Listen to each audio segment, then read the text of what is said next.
ان الحمد للہ نحمده ونصلی علی رسوله الکریم اما بعد اعوذ باللہ السمیع العلیم من الشیطان الرجیم من همزه ونفخه ونفثه بسم اللہ الرحمن الرحیم فلما جاء آل لوط المرسلون۔ ترجمہ قرآن سورہ حجر آیت نمبر 61 سے پڑھیں گے۔ بس جب آئے لوط علیہ السلام کے گھر والوں پر فرشتے، بھیجے ہوئے فرشتے، مرسل جو ہے وہ رسولوں کو بھی کہتے ہیں، اصل لفظی معنی ہوتا ہے بھیجے ہوئے، تو یہاں فرشتے آئے تھے۔ پچھلے سبق میں ہم نے پڑھا ابراہیم علیہ السلام کے پاس پہلے آئے فرشتے، وہی فرشتے پھر لوط علیہ السلام کے پاس آئے۔ اسی طرح ہی ہم پیچھے سورہ ہود میں پڑھ آئے ہیں، وہاں بھی پہلے ابراہیم علیہ السلام کے پاس آئے، پھر لوط علیہ السلام کی بستی والوں پر ان پر عذاب لے کر آئے، ٹھیک ہے نا۔ یہاں وہی تذکرہ ہے دوبارہ اس رکوع میں۔ تو ابراہیم علیہ السلام کے پاس سے ان کو بیٹے کی خوشخبری دی، پھر لوط علیہ السلام کے پاس آئے۔ قال انکم قوم منکر، لوط علیہ السلام نے کہا کہ تم تو اجنبی لوگ ہو، ان کو پہچانا نہیں، انسانی شکل میں تھے وہ۔ قالوا بل جئناک بما كانوا فيه يمترون، انہوں نے کہا ہم وہ عذاب لے کر آئے ہیں جس میں یہ تمہاری قوم کے لوگ شک کرتے تھے نا، ہم وہی عذاب لے کر آ گئے ہیں۔ واتیناک بالحق، اور ہم لے آئے ہیں آپ کے پاس حق، وانا لصادقون، بے شک ہم سچے ہیں۔ فاسر باہلک بقطع من اللیل، آپ لے کر چلیں، اس رات کے سفر کو کہتے ہیں، رات کے ایک حصے میں، واتبع ادبارہم، اور آپ ان کے پیچھے پیچھے چلیں، کہ آپ کی قوم کے جو لوگ آپ کے جو فرما بردار ہیں ان کو لے کر چلیں، وہ آگے چلیں، آپ نے پیچھے چلنا ہے۔ ولا یلتفت منکم احد، تم میں سے کوئی ایک پیچھے مڑ کر نہ دیکھے۔ وامضوا حیث تؤمرون، اور چلے جاؤ جہاں تمہیں حکم دیا جاتا ہے، جہاں حکم دیا گیا ہے وہاں چلو تم ان کو لے کر، چونکہ اب ان پر پیچھے عذاب آنا ہے۔ وقضینا الیہ ذلک الامر، اور ہم نے فیصلہ کر دیا اس بات کا، ان دابر ہؤلاء قوم مصبحین، بے شک اس قوم کی جڑ، ان لوگوں کی جڑ مقطوع، کٹ جانے والی، مصبحین صبح ہوتے ہی، جیسے ہی صبح ہوگی اس قوم کو جڑ سے کاٹ کر رکھ دیا جائے گا، تباہ کر دیا جائے گا۔ وجاء اہل المدینۃ یستبشرون، اور آ گئے شہر والے، وہ شہر کے لوگ، یستبشرون، خوش ہوتے ہوئے۔ قال ہؤلاء ضیفی فلا تفضحون، لوط علیہ السلام نے کہا یہ میرے مہمان ہیں، فلا تفضحون، تم مجھے ذلیل نہ کرو، میرے مہمانوں کے سامنے تم مجھے رسوا نہ کرو۔ لوط علیہ السلام نے انہیں سمجھانے کی کوشش کی، اور یہ مہمان ہیں کہ انہیں کسی طرح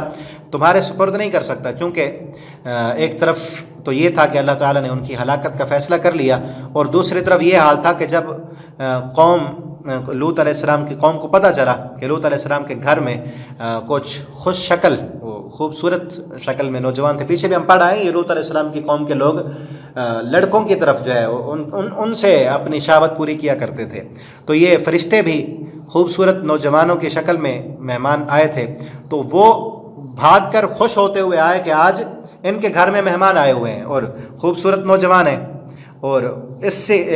لوط علیہ السلام سے مطالبہ کیا کہ آپ آڑے نہ آئیں، ان کو ہمارے حوالے کر دیں۔ تو لوط علیہ السلام نے ان سے کہا یہ میرے مہمان ہیں، تو مجھے ذلیل نہ کرو، میرے مہمانوں کے ساتھ تم اگر کوئی غلط حرکت کرو گے تو اس میں میری ذلت ہے، میری رسوائی ہے، ٹھیک ہے نا۔ تو جو اچھے لوگ ہوتے ہیں، با اخلاق لوگ ہوتے ہیں، خاندانی لوگ ہوتے ہیں، وہ اپنے مہمانوں کی حفاظت کیا کرتے ہیں، ان کے مہمانوں کی عزت ان کی عزت ہوتی ہے، اور ان کے مہمانوں کی ذلت، رسوائی، ان کی بے عزتی، ان کی میزبان کی بے عزتی ہوا کرتی ہے، ٹھیک ہے نا۔ واتقوا اللہ، اللہ سے ڈرو، ولا تخزون، اور مجھے رسوا نہ کرو۔ قالوا اولم ننهک عن العالمین، انہوں نے کیا کہا، اے لوط، وہ کہنے لگے اولم ننهک، کیا ہم نے تمہیں روکا نہیں تھا پہلے، عن العالمین، جہان والوں سے، کہ تو جہان والوں کا، سمجھ لیں کہ ان کے انداز، کہ تو جہان والوں کا ٹھیکیدار نہ بنا کر تو سب کا حمایتی بن کے آ جاتا ہے، تجھے کیا پڑی ہوئی لوگ، تو کیا ان کو جانتا ہے، تیرے کو رشتہ دار لگتے ہیں یہ، تو ہر وقت ہر کسی کی حمایت کرتا ہے، تجھے کیا، ٹھیک ہے نا۔ تو اجنبیوں کا کیا لگتا ہے، کیوں ان کی حمایت کرتا ہے، ہم نے تجھے کئی بار روکا ہے کہ تو اجنبیوں کی حمایت نہ کیا کر، ان کو اپنا مہمان بنا ہی نہ، تیرے کو رشتہ دار تھوڑے ہیں۔ وہ ساری گفتگو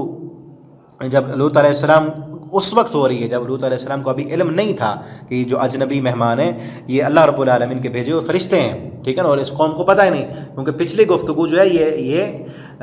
آگے تو پہلے گئی ہے، لیکن پیچھے ہم سورہ ہود میں پڑھ آئے ہیں، وہاں پہلے ہی ہے یہ، ٹھیک ہے نا۔ قال ہؤلاء بناتی، پھر لوط علیہ السلام نے کہا یہ میری بیٹیاں ہیں، ان کنتم فاعلین، اگر تم کچھ کرنے والے ہو تو یہ عورتیں ہیں، اللہ رب العالمین نے بنائی ہیں، اور یہ بیٹی سے مراد حقیقی بیٹی نہیں، کیونکہ ایسے زانی لوگ جو تھے، وہ زانی تھے نا، غلط کار لوگ تھے، ان کو لوط علیہ السلام اپنی بیٹی کیسے دے سکتے ہیں، یہ نہیں ہے، یہ ہے کہ ان کی قوم کی بیٹیاں، اور قوم کی بیٹی جو نبی ہوتے ہیں وقت کے، وہ قوم کے روحانی باپ ہوا کرتے ہیں، ان بیٹیوں کو، ان عورتوں کو اپنی بیٹی کہا کہ یہ میری بیٹیاں ہیں، یہ عورتیں جو ہیں یہ لڑکیاں یہ اللہ رب العالمین نے تمہاری جو ہے خواہش کو پورا کرنے کے لیے بنائی ہیں، ان سے نکاح کرو، جائز طریقے سے جو ہے اپنی خواہش کو پورا کرو اگر تم کچھ کرنے والے ہو۔ لعمرک،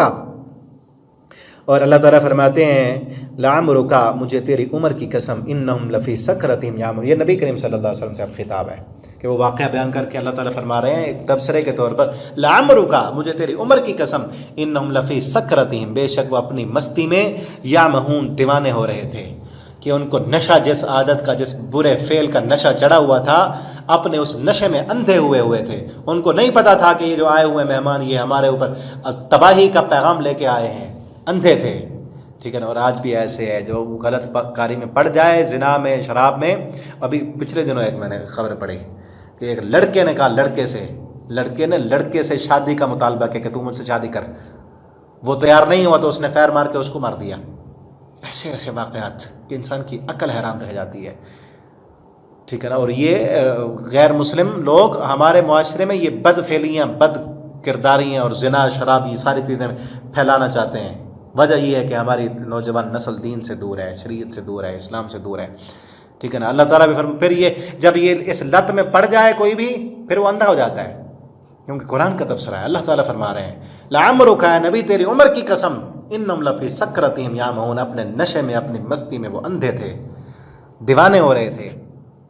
فاخذتہم الصیحہ، پھر پکڑ لیا ان کو ایک چیخ نے، مشرکین، سورج نکلتے ہی۔ فجعلنا عالیہا، پھر کیا کیا، عالیہا سافلہ، اس کے اوپر والے حصے کو اس کے نیچے والا حصہ کر دیا، ٹھیک ہے نا۔ نیچے سے فرشتوں نے زمین کو اٹھایا، آسمان کی بلندیوں پر لے گئے، الٹا کر کے پٹخ دیا، سافلہ وامطرنا، اور پھر اوپر ایک تو پیر پچھلی آیت میں کیا ہے، صیحہ، چیخ آئی، 3 عذاب آئے ان پر، چیخ آئی، پھر بستی کو اٹھایا گیا، الٹا کیا گیا، وامطرنا علیہم حجارہ، پھر پتھروں کی بارش ان پر برسائی گئی، سجیل، کھنگر کے پتھر، ٹھیک ہے نا۔ یہ تینوں عذاب اکٹھے آئے، بستی کو اٹھایا گیا، اوپر سے چیخ بھی آئی، اور پھر اوپر سے پتھر بھی برسائے گئے، اور پھر الٹا کر کے پٹخ دیا گیا۔ اتنا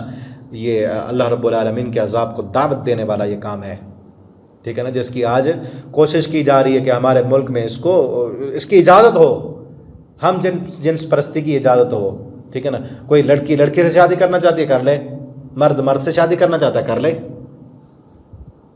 اور یہ دیکھیں کس قدر یہ اسلام کے نام پر لیا گیا ملک، اور پھر ہے یہ کیا قانون پاس کر رہے ہیں کہ کوئی انسان، کوئی مرد اگر جا کے عدالت میں کہہ دیتا ہے میں اپنے آپ کو جو ہے نا وہ لڑکی فیل کرتا ہوں، تو وہ عدالت کہہ دے گی ٹھیک ہے بس تو کسی مرد کے ساتھ نکاح کر لے، کوئی اس کو چیک کرنے کی کسی چیز کی کوئی ضرورت نہیں ہے۔ یہ اسلام ہے، یہ اسلامی ریاست ہے، یہ تو اللہ رب العالمین کو عذاب کو دعوت دینے والے کام ہیں۔ کتنے سخت عذاب آئے، چیخ بھی آئی، بلستی کو بھی الٹا دیا گیا، اور اوپر سے پتھروں کی بارش بھی برسائی گئی، صفحہ ہستی سے مٹا کر رکھ دیا گیا، کیونکہ انہوں نے فطرت کو چینج کیا تھا،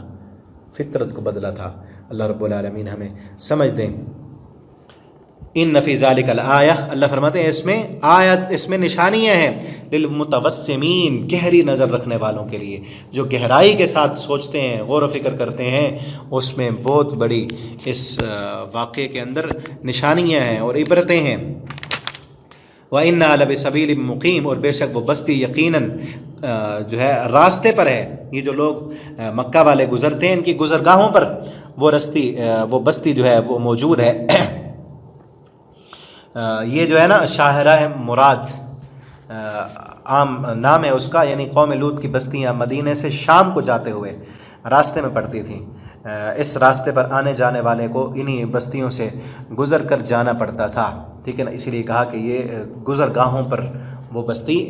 لوط علیہ السلام کی بستیاں موجود ہیں۔ ان فی ذالک الآیہ، اس میں بڑی نشانیاں ہیں للمؤمنین، ایمان لانے والوں کے لیے۔